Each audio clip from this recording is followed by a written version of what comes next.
Bom dia, boa tarde, boa noite, sejam muito bem-vindos ao meu canal Física em Minutos. Eu sou o professor Alex Nelson. Na aula de hoje vamos mergulhar em uma das leis mais fundamentais da física, a segunda lei de Newton, onde vamos desvendar os segredos por trás da relação entre força e movimento. Ficou curioso? Não sai daí não. Depois da vinheta, tem mais!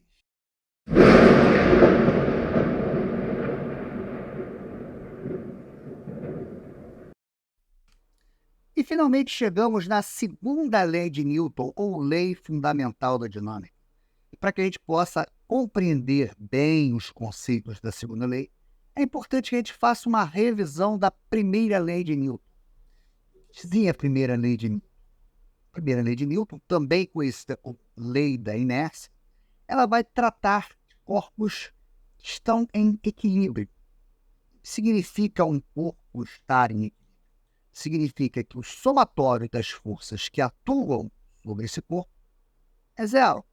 Isso pode acontecer em duas situações. A primeira, quando o corpo está parado, todo o corpo parado está em equilíbrio, todo o corpo parado, a força resultante que atua sobre ele é zero. Então você não tem nem que esquentar a cabeça. Está parado, já sabe que a resultante das forças é nula, já sabe que esse cara está em equilíbrio. Porém, eu posso ter equilíbrio com o corpo se movimentando, mas não é qualquer tipo de movimento. Tem que ser um movimento retilíneo e uniforme. O que significa isso? Significa dizer que o corpo ele tem que satisfazer duas condições para que, quando ele esteja em movimento, fique em equilíbrio. E que condições seriam essas? Duas. A primeira, ele tem que estar numa trajetória retilínea. Então, não pode estar se movimentando em curva, fazendo giro, num movimento circular. Se isso estiver ocorrendo, já sabe que não teremos equilíbrio. A força resultante nestes casos não será zero. Então, regra número 1, o objeto ele tem que estar numa trajetória retilínea. Basta isso? Não. Ele tem que estar também com velocidade constante. Ou seja, a velocidade não pode mudar. Ou seja, se a velocidade não muda, significa que a aceleração ela tem que ser zero. Ou seja, para um corpo se movimentar ao mesmo tempo estar em equilíbrio, eu tenho que ter uma trajetória retilínea e sua velocidade constante. Não podemos ter aceleração, não podemos ter mudança de velocidade. E o que seria uma mudança de velocidade? É o cara ficar mais rápido, é o cara ficar mais lento, é o cara mudar a sua direção ou simplesmente alterar o seu sentido. Lembre-se que velocidade é uma grandeza vetorial. Então ela fica bem definida informando essas três coisas: modo, direção e sentido. Basta que você altere um desses três indivíduos, você está alterando a velocidade, para você estar acelerando. E o que diz a segunda lei de Newton? Bom, se a gente entende a primeira lei, e a primeira lei ela é toda centrada aqui, ó, na situação em que a força resultante é zero, a segunda lei ela vai tratar o contrário. E se não for zero? O que acontece se a força resultante não for zero? Muito bem. Para ilustrar isso aí, vamos imaginar um indivíduo fazendo uma força puxando uma caçamba. Para representar a força que esse cara faz por meio da corda, vamos representar por esse vetor em vermelho, o vetor F. Além disso, o movimento da caixa ou o chão, né, esse contato, faz aparecer uma segunda força, a força de atrito, representada por esse vetorzinho em amarelo. Analisando apenas essas duas forças na horizontal, podemos concluir que a gente pode tirar uma resultante. Será que eu posso substituir essas duas forças por uma que seja equivalente? Posso. Aplicando a regra da soma vetorial, como esses dois vetores estão na mesma direção e em sentidos opostos, e como a força F é maior que a força de atrito, o que vai acontecer? Nós teremos uma resultante na direção horizontal para a esquerda. Ou seja, fazendo a diferença entre esses dois vetores, vai aparecer uma resultantezinha para a esquerda. O que essa resultante vai proporcionar a essa caixa? Lembrando, essa resultante ela não é zero.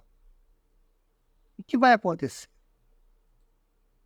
O que vai acontecer neste caso é que, como esta resultante ela não é zero, ela vai produzir uma aceleração. Ela vai produzir uma mudança na velocidade. Neste caso, em particular, em que a caixa ela está parada, eu vou ter a força provocando uma alteração no seu estado de repouso. Ela vai sair do repouso e vai entrar em movimento. Então, esta força resultante, ela vai produzir uma aceleração. A aceleração essa que, obrigatoriamente, tem que ter a mesma direção e o mesmo sentido da força resultante. Força resultante para a esquerda, a aceleração para a esquerda. Se a força resultante fosse para a direita, a aceleração seria para a direita. Bom, dessa situação podemos tirar algumas observações. Qual seria a primeira observação? A aceleração que vai aparecer, ela é inversamente proporcional à massa dos corpos. Para exemplificar, vamos imaginar 3 caixas com massas proporcionais. Uma massa N, aqui eu tenho o dobro da massa, o triplo da massa. Sobre essas 3 caixas, eu vou aplicar a mesma força. O que vai acontecer? Bom, uma força aplicada atua em corpos com massas diferentes, a aceleração que vai aparecer pode ser igual, né? Mesmo as massas sendo iguais. Então, essa força aplicada na massa M produz uma aceleração A. E a mesma força aplicada aqui, com o dobro da massa, a aceleração vai ser a metade do que eu tinha. E se a massa for o triplo, a aceleração que vai aparecer, ela vai ser 3 vezes menor. Isso significa dizer o quê? Significa que quando a gente aplica a mesma força em corpos ou massas diferentes, quanto maior a massa, menor será a aceleração. Por isso que a gente fala que a aceleração é inversamente proporcional à massa. Quando a massa aumenta, a aceleração diminui. Outra observação importante é que a aceleração adquirida ela é proporcional à força resultante. E para a gente ilustrar, vamos imaginar agora 3 caixas com a mesma massa. Só que agora, o que vai mudar é a intensidade da força. A mesma massa com forças diferentes. O que vai acontecer? Esse cara aqui vai produzir uma aceleração A. Se eu dobro a força, obrigatoriamente eu dobro a aceleração. E se eu triplico a força, eu triplico a aceleração. Então vejo que agora é o contrário. Se eu aumento a força, eu aumento a aceleração. Ou seja, quanto maior a força aplicada, maior será a aceleração adquirida. Então, aceleração e força, elas são grandezas diretamente proporcionais. Pegando essas duas observações feitas, a gente pode chegar na equação que vai reger a segunda lei. O que ela diz aqui? Ó? Se a força resultante ela não for zero e ela estiver atuando num corpo que tem massa, o que eu vou produzir é uma aceleração. O que eu vou produzir é uma mudança na velocidade. Só para a gente fazer uma análise das unidades, a força é expressa em newtons, a massa em quilogramas e a aceleração em metros por segundo ao quadrado. E aí a gente pode tirar algumas análises finais dessa equação. Qual o efeito da força de acordo com a segunda lei? Força produz aceleração. Força produz mudança na velocidade. Se você está parado e aplica uma força, essa força vai fazer com que você entre em movimento. E se você já está em movimento e aplica-se uma força, ou essa força vai fazer você aumentar a velocidade, ou essa força vai fazer você reduzir a sua velocidade, até você parar. Então, um dos efeitos da força é a produção de aceleração. Força produz mudança na velocidade. Outra, a força resultante e a aceleração, elas terão sempre a mesma direção e o mesmo sentido. Então, se a força é para a direita, a aceleração adquirida também será para a direita. E se a força resultante for zero? Se a força resultante for zero, a gente cai na primeira lei de Newton, ou seja, o corpo ele vai estar em equilíbrio. Se ele estiver parado, ele vai continuar. E se ele estiver em movimento, vai continuar em movimento. Ou seja, a primeira lei de Newton, ela trata das situações em que você tem o corpo em equilíbrio. Lembre-se, esse movimento ele tem que ser retilíneo e uniforme. Então, a segunda lei e a primeira lei, elas estão relacionadas.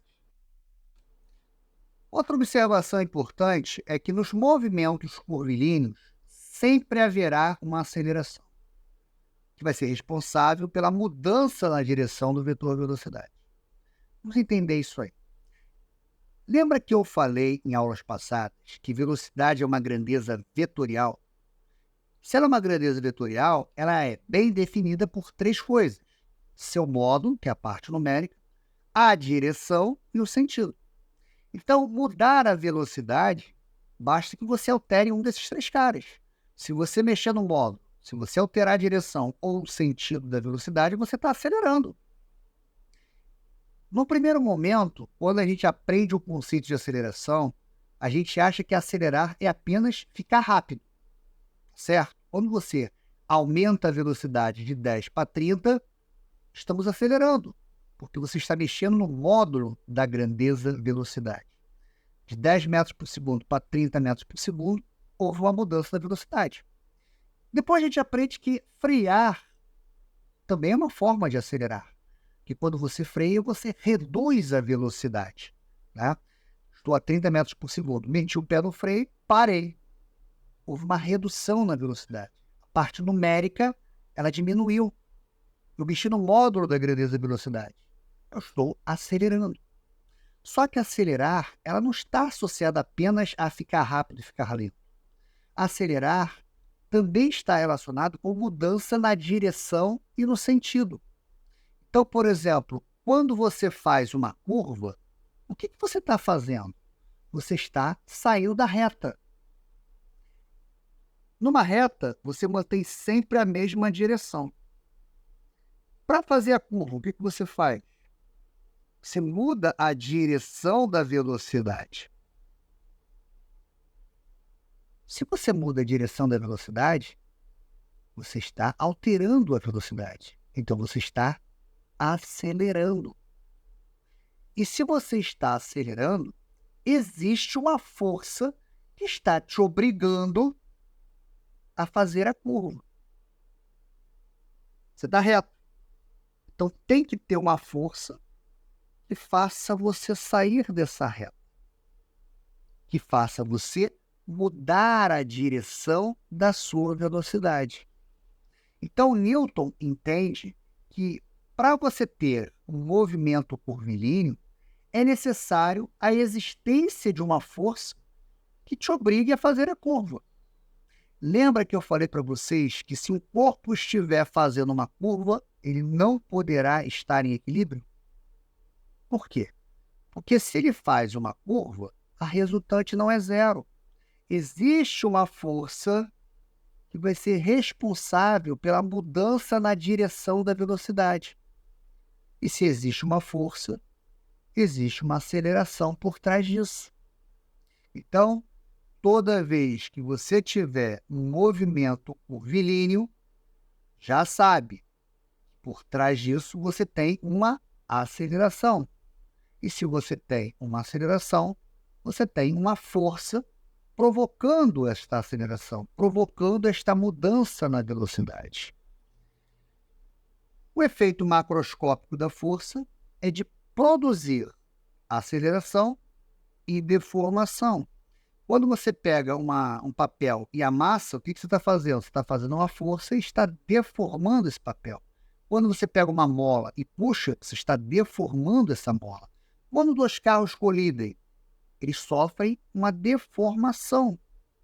Então, efeitos macroscópicos da força, além da aceleração, é a deformação. E, por último, importantíssimo, a atuação de uma força implica na existência de uma aceleração. Da mesma maneira que a existência de uma aceleração está associada à atuação de uma força. Por que isso aí é importantíssimo? A partir de agora, toda vez que você perceber que existem forças atuando e essas forças elas não se anulam, você já sabe que o efeito produzido vai ser a aceleração, vai ser a mudança de velocidade. Da mesma maneira, quando você perceber que um corpo está mudando a velocidade, seja na direção, sentido ou até mesmo no seu módulo, o que está causando essa mudança na velocidade é a atuação de uma força. Então, com isso, fechamos a segunda lei de Newton. Basicamente, a fórmula força resultante igual a massa vezes aceleração significa o quê? Que se a força resultante não é zero, teremos aceleração. Estamos claros? Entendido? Então, um grande abraço! E se você gostou desse vídeo, vai lá, faça um comentário, curta a nossa página, se inscreva no canal se você ainda não fez e não esqueça de apertar o sininho para você continuar recebendo as atualizações do nosso canal. Até a próxima e um grande abraço!